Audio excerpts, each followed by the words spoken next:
Hello, I'm Zash, and welcome to episode 14 of my G-Senjou no Maou, or Devil on G-String, Let's Read.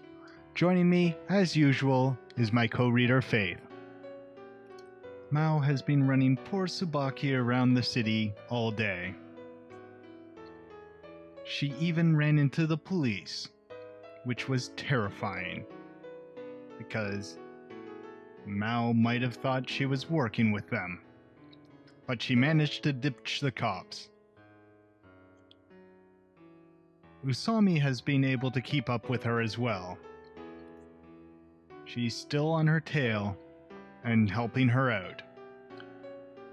I truly hope Hiroaki and Tsubaki will be reunited happily. And there might be a little bit of shipping going on between Usami and Tsubaki. Anyways, please enjoy. The sun has set. The young winter wind carries a chill. I lean on a railing, continuing my conversation with Tsubaki. After that exchange, I had Tsubaki go back to the Western District and a nearby city, there and back. The forms of transportation included walking, cable car, taxi, and other methods. As promised, everything was done with utmost care. The area in the Southern District is already in an uproar over Tsubaki. A girl holding an attaché case is always very conspicuous. With someone that suspicious, there's always the possibility that an upstanding citizen might report her. And one can't say that police won't connect a suspicious person with a kidnapping. Still, it would be practically impossible for the police both to become certain that the suspicious person is Tsubaki and to find out that she's the victim of a kidnapping all within a single day. I will retrieve the ransom today. I've left no evidence behind. That white car was stolen anyway. Its disposal has already been prepared. It'll be no more than a piece of scrap metal in a factory in another prefecture by morning. If one was worried about the police finding some trace evidence from the car, then his time would be better spent worrying about the possibility of a catastrophic eruption of Mount Fuji happening at exactly noon tomorrow. Ellipses. Almost everything is prepared. The only thing left is Usami. She seemed to have been trailing Tsubaki, only keeping her distance. Even though I had been watching for Usami as I kept track of Tsubaki, I couldn't find her at all. That freakish hair is completely unfit for following people. But that might be where the blind spot is. With hair that long, changing hairstyles is a snap. With a hat and glasses, she could become a different person in an instant. Yet, in the end, I will be the one to take the ransom. In the meantime, I'll have them run around and waste their strength. Ellipses. Another headache attacked me, but this time I must endure it. Yep, not a time to change back to Kyosuke. Yeah, I mean, Mao's not Kyosuke. exactly. Totally different people. I can't surrender to the headache right now. A depression was fiercely burning inside me, igniting my will to fight. I won't let you interfere. Neither you as I, nor Usami.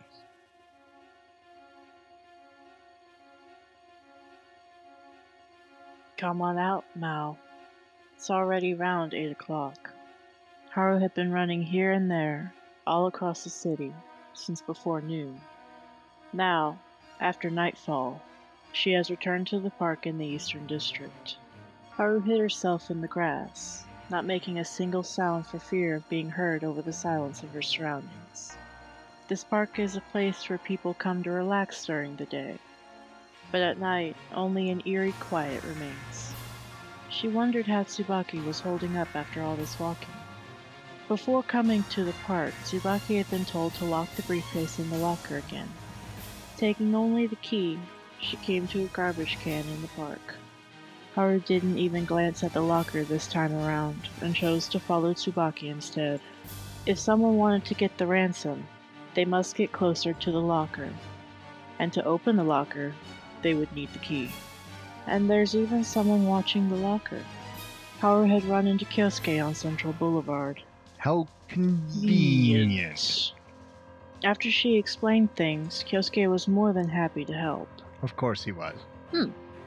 Even though he said he was helping his father, he had a surprising amount of free time. Tsubaki's cell phone rang. Haru concentrated on the noise around her. It would be bad if she showed her face now. She could only follow the situation through sound. Yes, I understand. Tsubaki's exhaustion made itself apparent in her voice. It's understandable. She's been in a state of heightened anxiety all day. She had almost fainted when the police had shown up. So, I should just throw the key in the garbage can? She didn't know whether or not Tsubaki was doing it on purpose. But Tsubaki had repeated the kidnapper's instructions. I understand. I'm on my way. As Tsubaki finished the conversation, Haru heard the sound of a cell phone closing. Footsteps followed. As the footfalls grew quieter, it seemed that Tsubaki had left the area. Haru remained still, curling her body into a ball. If she just stayed there, Maou would definitely come to retrieve the key. No, that's wrong. Was she exhausted as well? There's no way Maou would show up. After all, Tsubaki still had the key. She had been listening closely all the while, but she didn't hear the sound of Tsubaki dropping anything into the garbage can. Tsubaki said, so I should just throw the key in the garbage can. However, that was most likely something she just said by chance. If Tsubaki were repeating Mao's instructions intentionally, then she could have supplemented herself through other actions to further detail the situation. She could even have thrown the key in with excessive noise, or made sure to speak out and confirm that she did so after throwing it in. What's more, if Tsubaki were really repeating his instructions for Haru's sake, then the last thing she said, "I'm on my way," would be too vague for Haru to determine just where she would be going. Maou and Tsubaki's conversation was probably something along these lines. So I should just throw the key in the garbage can? No, wait. Go to Central Boulevard instead. I understand. I'm on my way. I wouldn't have been surprised if Maou told her to say that. Like, told her to say, so I should just throw the key in the garbage can. Yeah. Well, it's already said that she's become completely obedient, so she would. Yeah, and Maou is fairly sure Haru is following Tsubaki. So. Oh yeah. Tsubaki has grown even more afraid of Maou after her encounter with the police. She's probably so anxious that her heart is about to explode. In a situation like this one, it's easy to imagine that she wouldn't have the energy to concern herself with what Haru was up to. That was a moment that decided everything. Simply interpreting a sentence incorrectly could have caused her to retire before this ordeal came to a conclusion. Still, just when is he planning to show up? Even as she spoke, Haru felt the time of battle rumbling toward her with impatient force.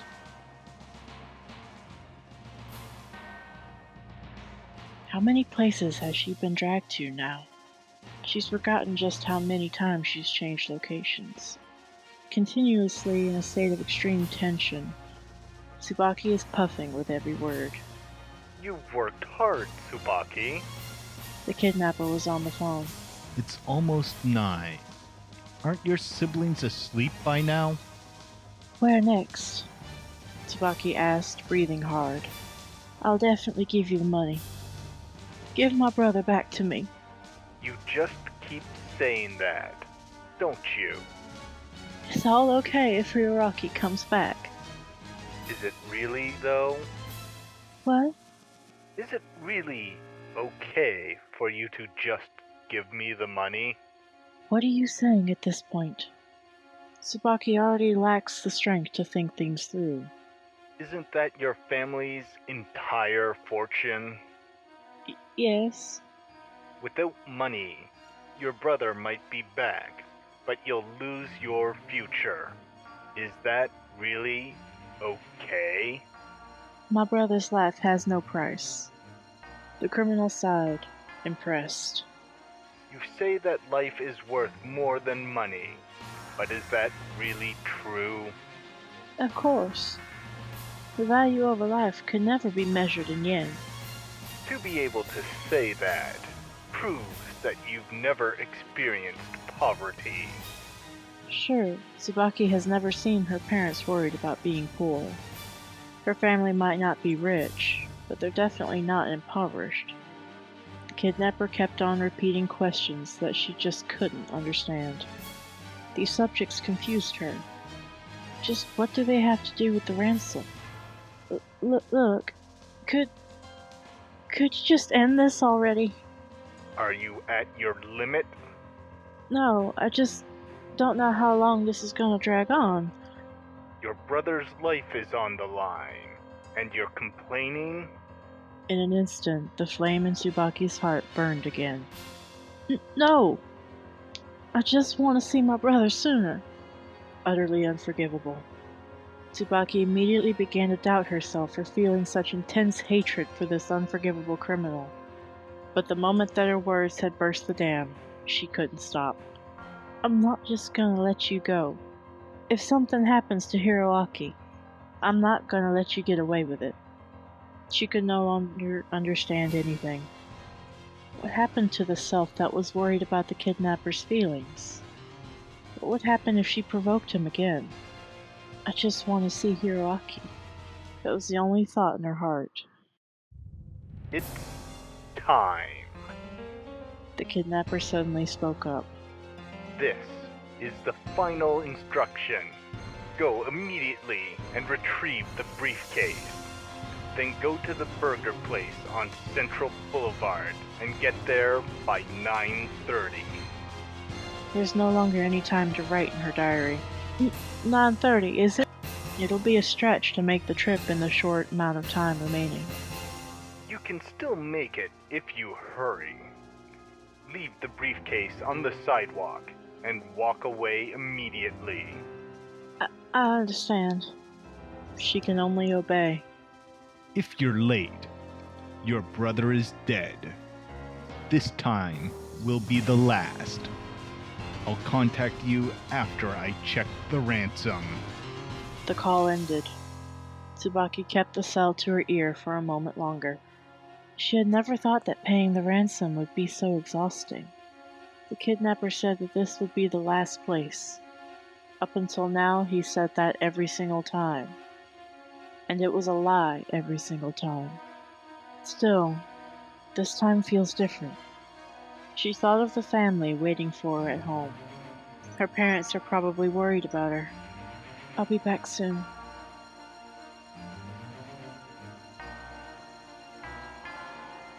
Haru chased after Tsubaki with all her strength as she sprinted towards Central Boulevard. She rushed into the station and retrieved the briefcase. Tsubaki might be tired, but she still moves amazingly quickly. It's like she's using every ounce of strength remaining in her body. The train station was in chaos. She had no time to look for Kyosuke, who was supposed to be guarding the locker. Damn it! Haru swept her gaze across the chaotic street. Her line of sight was blocked, almost completely. Young people filled the street like a mudslide. Just how many people had she bumped into already?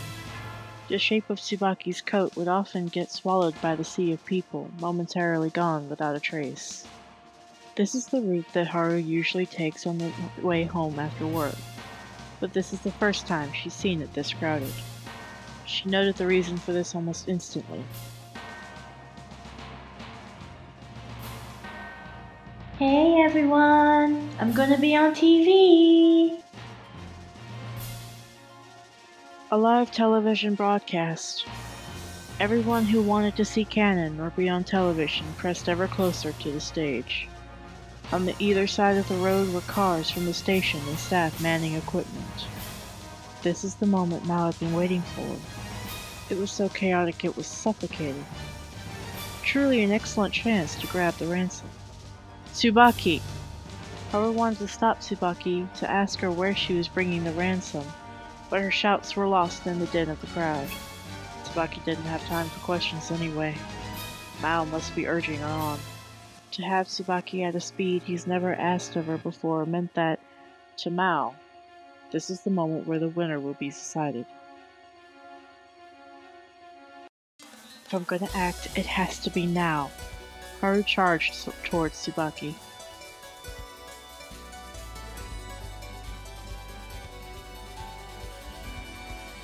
Tsubaki, breathing hard, finally reached her destination. She relentlessly prayed, "Please don't let it be 9:30. The girl pushes through the sea of people, surging straight forward, knocking into the crowd. People yell and curse at her. She causes a lot of people trouble. However, she can't spare the time to apologize anymore. She was in a hurry. She even fell down, dropping the briefcase onto the ground. That briefcase, more important than a life.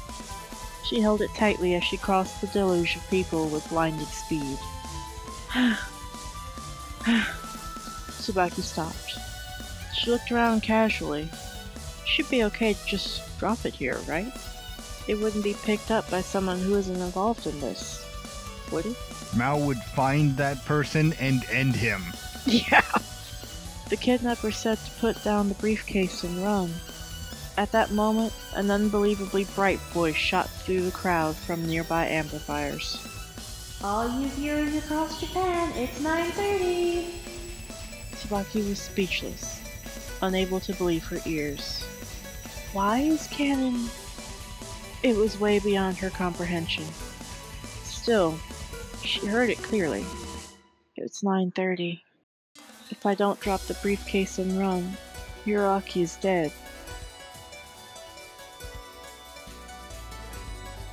Now, at the exact moment Tsubaki set the attaché case on the ground, I went into action. I walked through the crowd, closing in on the briefcase quickly. I gripped the briefcase tightly. It's been less than 5 seconds since it left its previous owner. Everyone's eyes are focused on the radiant entrance of the famous figure skater, Bizai Cannon. This confusion is what I wanted.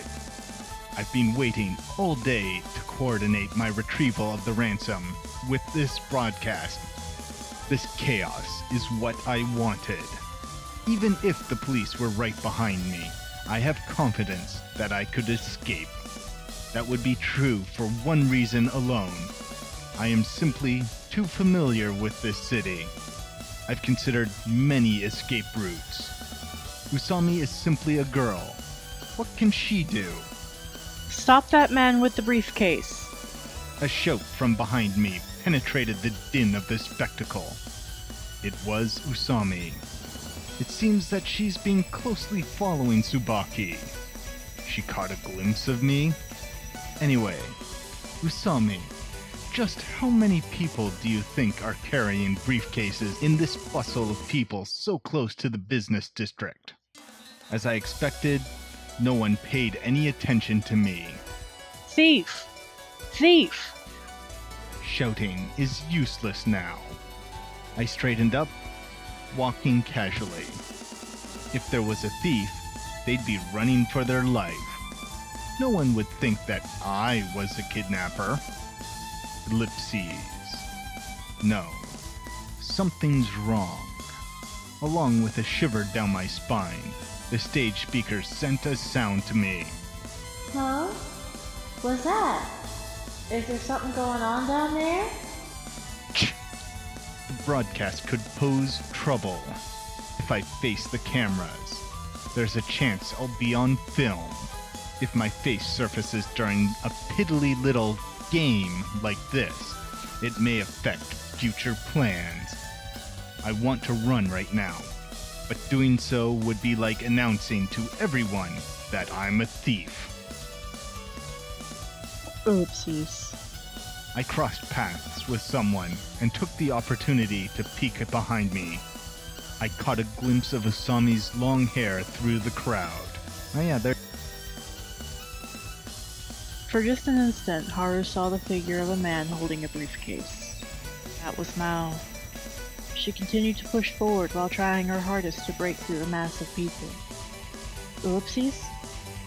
The next time she saw Maou, Haru ran straight into someone's arms. After a word of apology, she escaped through his side. Hopefully not through, that would be painful. And messy. With anxiety urging her on, she continued searching for Maou. There, through the wall of men, women, and children, Haru could only get a glimpse of the briefcase. She surged forward with all her might in order to break through the barricade of people. You'd think he'd wear a hat or something. Well, he's trying not to look suspicious. Is it suspicious to wear a hat when it's cold enough to have trench coats? True. The distance between them didn't decrease. Haru held out her hand in the crowded tide of passerby. Just a bit farther, she thought. Just a bit farther, and I'll catch you, Maou.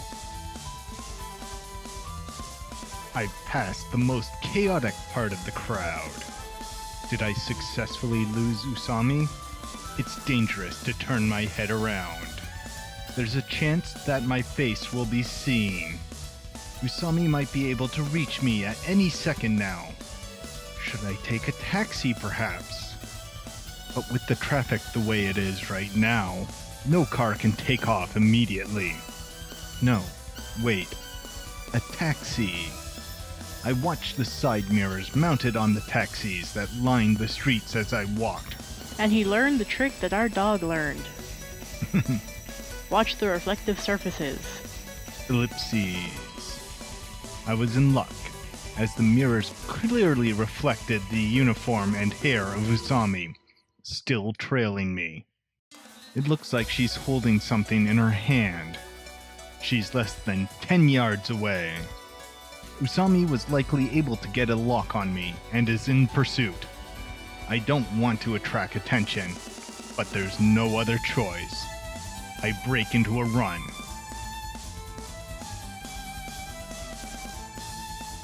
Maou suddenly took off. He didn't even turn back. How did he know that she was getting closer? Shortly thereafter, Haru saw the parked taxis strewn about on the road and started to lament. Haru looked at Mao's retreating figure. He was a very tall man. It was similar to the person that had confronted her last time, the man who had called himself Maou. Because his legs were longer than hers, the distance between them just continued to increase. Yet chasing him was still quite easy. To run in a crowd such as this means gathering attention. The sounds of the people he pushed, the confused stares, all were focused on Maou. While pushing her way through idle bystanders, Haru watched as Maou went inside a coffee shop. Like a rat in a trap, Haru thought. Maou wouldn't make a mistake like that. No. But when Haru arrived in front of the store, she cursed her own thoughtlessness. It was a large-scale chain coffee shop. The shop covered a large area, being at the crossing of a major intersection. Yeah, it's absolutely jam-packed full of people. Of course, there were more than 2 exits. Even if it was just for a moment, she regretted slowing down. Maou ran in intentionally. That must mean that he knows this city like the back of his hand. Should she give chase until the end? Haru asked herself a question that needed no answer, both for Tsubaki and for herself. Well, you know, if you cut off your hair, you would lose like 50 pounds, and you'd be able to run faster. And just straight wind resistance. Or you could bind it up, and at the least you won't trip over it because it's between your legs. Yeah. It's tangled up in your legs. After passing through Central Boulevard, the crowd began to thin out considerably. I turned around and took a few glances. Even though it's hard to see in the nighttime lighting, the sound of people's insults reached me just fine. Looks like Usami is still on my trail. She's quite stubborn. Let's get rid of her completely. Jumping over the railing of the sidewalk, I rushed into the road. I ran in front of cars moving at a snail's pace due to the traffic jam, and made it to the sidewalk on the other side. The car's blaring horns are unending. This should help Usami find me more easily.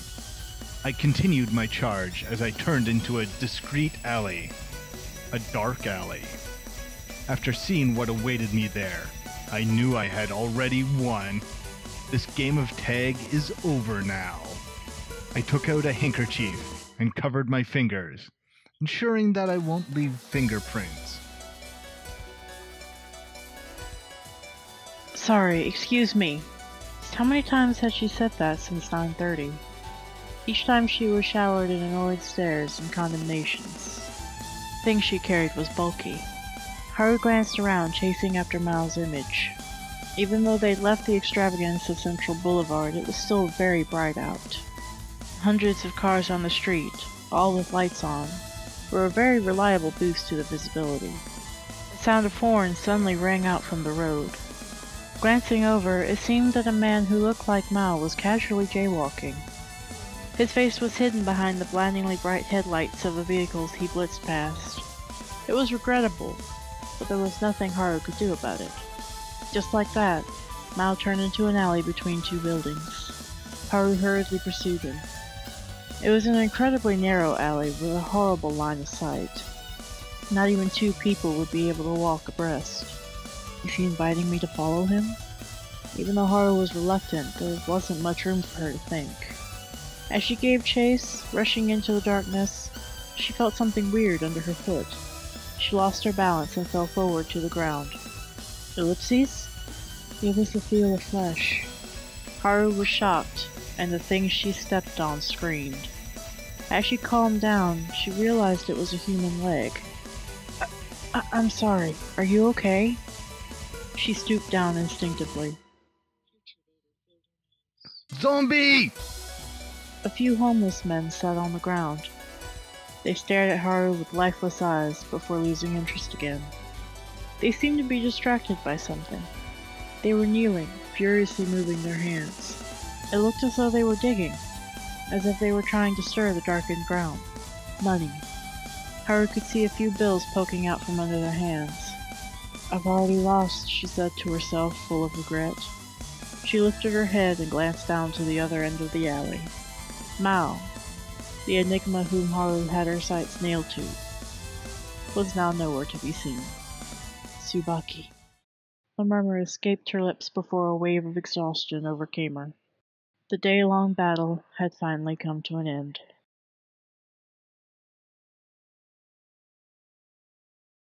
Ellipses. Mega-ellipses. In any case, everyone worked very hard. I talked as if nothing had happened. Only Tsubaki and her father were in the living room. I'm sorry that I wasn't of any help. No, it's alright. Thank you. Did you do everything that the kidnapper ordered you to do, Tsubaki? I think some things happened about halfway through, though. Then the perpetrator should release Hiroaki. I certainly hope so. I wiped the sweat on my forehead and exhaled deeply. Today's work was insanely busy. I can't believe that I had to run all across the city. Gonzo really worked me hard. I'm sorry, Azai-kun. We put such a load on your shoulders. Please, don't worry about it. Everyone's in the same boat here. I'll try to help as much as I can from now on. From now on, of course, means the paperwork.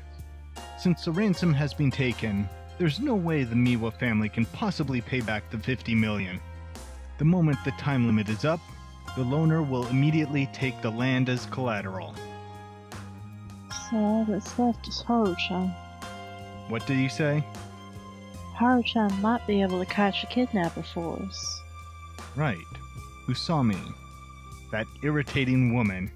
I guess she's now back to irritating. Oh, well. Usami is going to catch the kidnapper, she says. Tsubaki, did you ask her to do that? I didn't really ask her, I just told her that she can do whatever she wants. I see. This girl is an idiot. If you were going to rely on someone like Usami, then you might as well have just called the police in the first place. They're many times better than her. Or at least they have more resources. Yeah. Haru-chan has really given it her best shot. I think that she'll give us a happy ending. She said that, opening her deep eyes. It seems that these two women have been playing a cute little game of friendship while I was gone. Anyway, catching the kidnapper would be best. I brushed away a smidgen of worry. When you stop to think for a second, there's no way a girl like Usami could go up against a kidnapper who abducted a child and demanded a ransom in stock certificates. I say that, and I might just be paranoid, but there does seem to be something about Usami hiding under the surface. She did pretty good. Yeah? She came close. It'd be very problematic to me if the kidnapper didn't successfully get the ransom. Oh, you have no idea. Oh, speak of the devil. A sound came from the front door.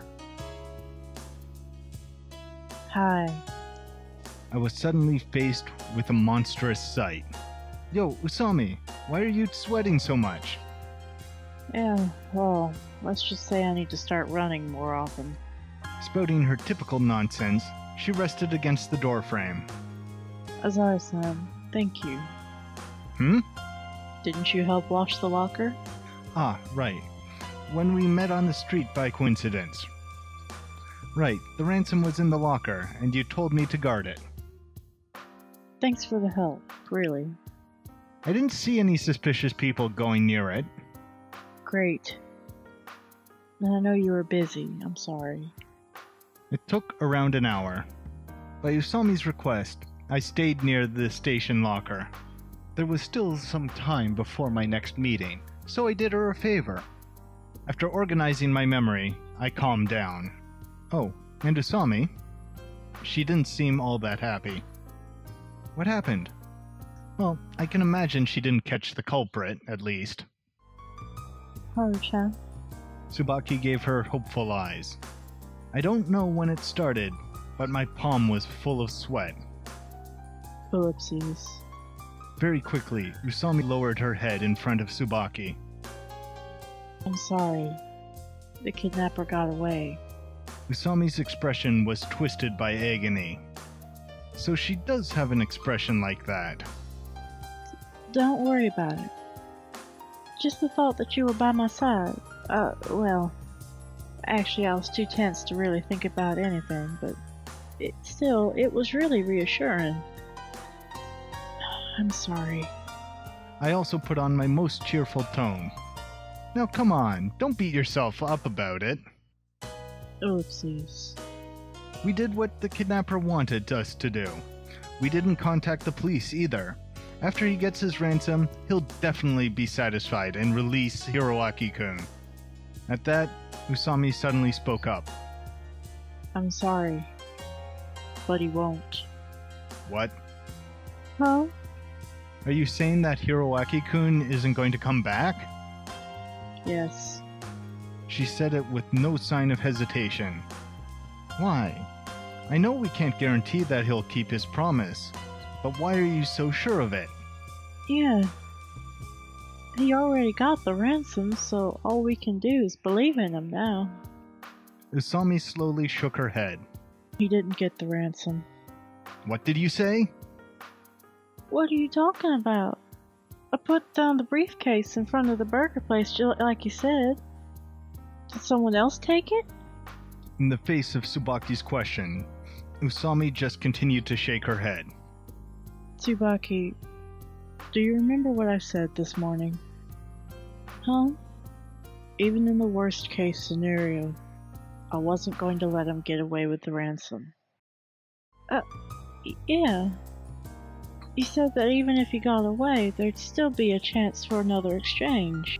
Usami nodded. So I did just that. How? You don't remember? Remember what? Then Usami slowly reached behind her. Opening the half-closed door behind her, she picked something up. The briefcase? Clever girl. Tsubaki gasped. It wasn't just Tsubaki. Everyone was looking at Usami in awe.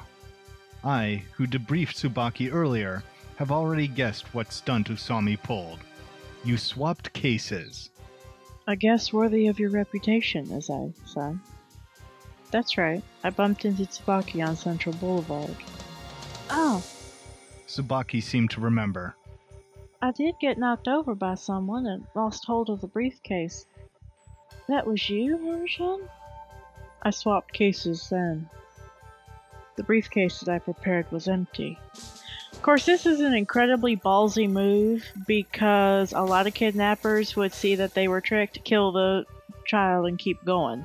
Yeah, but when Maou was expecting her to pull something. I know, like in this situation, he invited her to this game. I know, but that's what and she has reason, I guess, to believe that there's something more to it, but this is not something you want to pull on a kidnapper. Because the smart ones will cut all ties immediately and move on to the next. And that includes killing the hostage. Yeah, but Mao's playing a game here. I know. Still, it's a very ballsy move, and I'm amazed no one's thinking, oh my god. When did you prepare it? In the morning, after Tsubaki got her case, I bought one of the same model. 6,000 yen was a lot for me, but that's not important anymore. What a girl. So, the kidnapper took the empty briefcase and got away? Yes. The ransom, the stock certificates, are still in this briefcase. So that means Usami had held this briefcase while chasing the culprit. Suddenly, Tsubaki's father opened his mouth. That means the money is still here? It looks like he's still not ready to let go of his land. See, all this makes me think is he's keeping the kid. We messed up. His words carried a trace of happiness. Haruchan. So that... Yeah, but I think Usami's operating on the assumption that Hiroaki's already dead. Yeah, but they aren't. And it seems really weird to me that they seem so happy that the money's still there when she's already flat said, you're not getting the child. Yep. And before that, Tsubaki panicked at the prospect of it failing. But, no, what Haru said was, if they still have the money, the kidnapper might try to get it again. Yeah, but that's still, like, it seems weird that they're very happy about this. Yeah. Tsubaki sighed, moved. I sighed too, but mine held a completely different meaning from Tsubaki's. Yeah. That means today was a stalemate. I hope so. Even though her expression was backed with confidence, there was still a shred of anxiety in her words. Just don't make the kidnapper too angry. Yeah. That's what I'm afraid of. Is that all you have to say? Do you even realize that Hiroaki-kun's life is on the line? Meddling little. Azai-kun, don't. Haruchan was just trying to help. I'm very glad for your concern, Azai-kun, but this stock represents the future of my entire family. I'm very happy that you managed to save this for us, Usami-san. Even Tsubaki's father cut in. True. Sorry. I'll just put up my laudable persona. You thought he wouldn't release the hostage even if he got the ransom, right, Usami? That's correct. The criminal, Maou, is probably a prudent person.